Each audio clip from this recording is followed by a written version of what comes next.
As the Doomsday Alliance faced collapse, the unrelenting zombie attack abruptly ceased.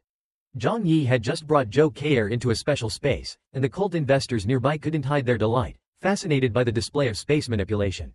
In an instant, Zhang Yi pulled Zhou Kei'er through the portal, rejoining the fight outside where Manhua was busy clearing zombies. Several bronze-armored flying corpses lay scattered on the ground, vanquished by Wawa. Zhou Kei'er noticed Wawa's indifference to absorbing these defeated enemies and asked Zhang Yi why.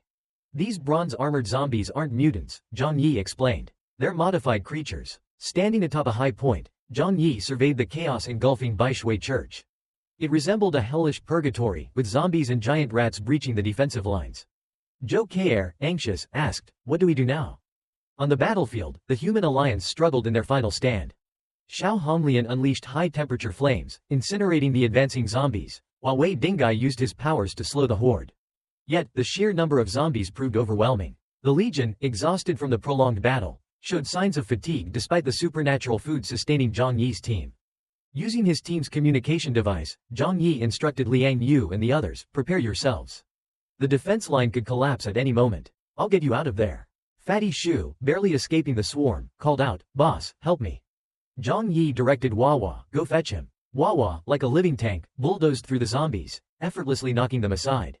Reaching Fatty Shu, Wawa gently tossed him into the air and caught him, ensuring a safe ride back to Zhang Yi. Fatty Shu, still trembling, dismounted and joked, "That was close. Tonight, I'm hugging my lucky pillow." Zhang Yi, acknowledging the dire situation, planned to use grenades to provide relief. However, before he could act, all zombies abruptly halted their attack. Moments later, the horde began retreating in unison towards the subway entrance. Xiao Honglian, recognizing the familiar scene, smiled. "It's just like the other day at our base," she said. Bian Junwu must have found the zombie king. The zombies are retreating to save their leader. As the zombie nest receded, the Baishui sect breathed a collective sigh of relief. Laughter and tears of joy mingled as survivors tried to comprehend their escape from death.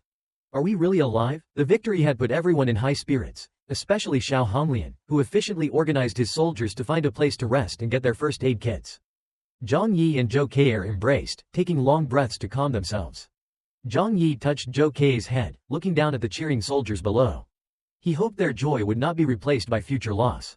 Zhou Kei'er, concerned, asked if Zhang Yi was hurt, but he waved her off, saying it wasn't the right place to check. Uncle Vu and Teacher Liang joined them, expressing relief that the battle was over. Uncle Lu mentioned that the Bishop of Baishui had fewer than 500 survivors and that the other Doomsday base casualties were minimal. Zhang Yi, with a faint smile, remarked that their team had no casualties, which was their greatest victory. Zhou Kei'er, concerned for Uncle Vu and others, offered to bandage any wounds, but they assured her they were fine.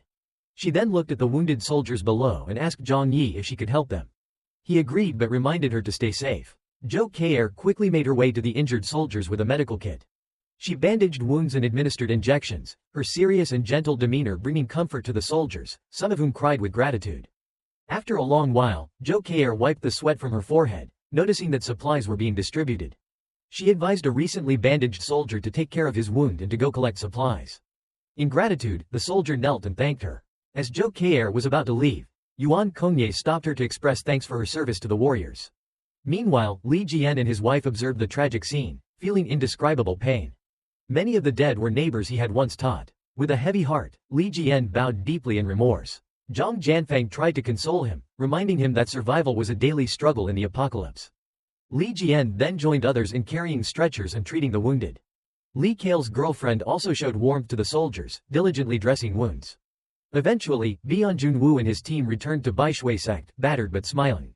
Zhang Yi approached him, asking if the zombie kings had been dealt with. Bianjun confirmed they had destroyed all 5 zombie kings, with the bodies in the car. This news brought relief to everyone present. Zhang Yi then produced some supernatural food from his storage space, handing it to Bianjun Wu, explaining that it would help restore their physical and mental states. Bianjun Wu accepted the food with a smile, acknowledging Zhang Yi's strong supportive abilities and suggesting they get to know each other better when they had time.